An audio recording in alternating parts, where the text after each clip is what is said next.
I want to, I want to, and I want to clarify my situation, which is, of course, I think you're pretty much familiar with. But my critique of the conspiracy approach is very well known. Some of you, if you are not aware of it, I'm sure Brother Yusuf has part of the tape that I did at Harriet Tubman around the time when we were dealing with the issue of violence. Yeah, the violence initiative. Yeah. And I've stated it in other places as well as I did on the radio. So it's so my concerns about conspiracy approaches to history have been quite public and quite clear.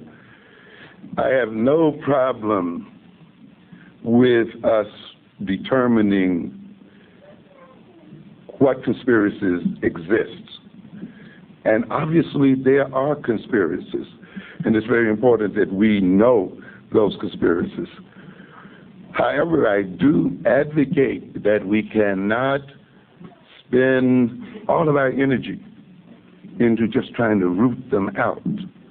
That there's much more work to be done than the mere discovery of conspiracies. Just as I have just got through saying about history.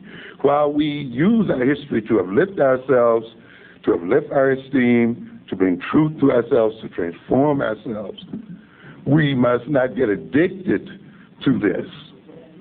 We must also look at the realities that confront us as people. And while we look at the conspiracies against us as a people, we must not also get addicted to just digging up conspiracies. As I have warned before, by the time you find out the conspiracy and who's behind it, it's too late. It's too late. It's too late. And it takes more than knowing about it to defend yourself against it. And you really know about it, frankly speaking. If you're only going to learn about conspiracy and then react, you remain in the same mode of action that we are in today, reactionary. Our orientation toward the world today as African people must be pro-actionary. Our ability to defend ourselves must occur before the fact. Our programs to liberate ourselves and to defend our liberation, to enhance our quality of life, to overthrow white supremacy must go on regardless as to what other people are doing.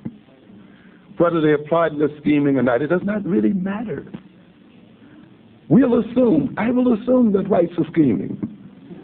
I will assume that they are black boulets. There's no problem with that. But my thing is what? We must build an African global system that will secure us against black boulets, white conspiracy, or any other ethnic group or conspiracy in the world. This is a positive approach. And so consequently then, we have to watch out then when we just get one-sided in issues and recognize we have to bring balance to ourselves in the world. You also have to be careful when you get into conspiracy theory, and that's good, and discovering conspiracies. Conspiracies have a way of seducing you and seducing audiences and creating pressures. And ultimately, if you don't watch it, when you get an audience caught up looking for a new something coming out from under the rock, and you build an image based on that, now in every lecture you got to bring out, some new piece. Sometimes the conspiracy starts happening before they start happening. You see, you start beginning to be a bit creative. And you can start, if you don't watch out, to feed on yourself. you see. Because if you get built up in that kind of thing as a lecturer, and you get attached to an audience that way, and you know an audience is looking for this, then you start looking for enemies and people. And then you start naming people, and you start feeding the monster, you see. And after a while, you'll feed one person after another, and after a while, the community itself will eat on itself and feed on itself and destroy itself, you see. So we have to be very, very careful. There's nothing wrong with studying conspiracies. There's nothing wrong with studying other people's organizations. In the series I'm doing on power, that is exactly what I do. Much of the stuff that Brother Coakley deals with is dealt with as a part of my power series. Much of the information is public, actually. It's not really hidden and secret. If you have an interest in it, and that's your orientation, you can literally find it almost anywhere you want to. The important part, though, is just not naming it and pointing it out. At some point, it must be translated into a plan of action. It must become a part of the organization of the African American community. The understanding of how these other groups are working and other organizations must ultimately be built in to how we will design our organizations, how we will organize ourselves, how we then will use the strength that we already have to counter these organizations. The studies of these other organizations and so forth becomes a study in preparation for strategy, not just for naming, not just for passing on gossip, not just titillating people, but if this is the structure of the conspiracy against us, then the next issue becomes, what should be our strategy to remove this conspiracy, and what tactics should we use to destroy this conspiracy, given its design and its approach?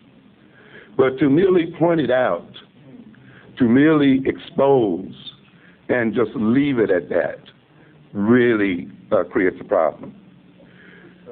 And ultimately, it can work against you.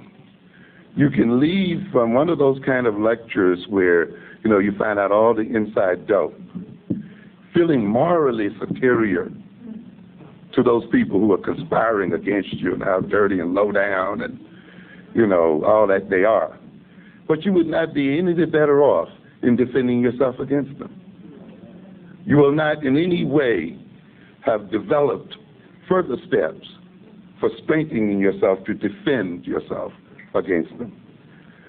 So, persons like Coakley have an important role to play in our community by exposing certain things and situations.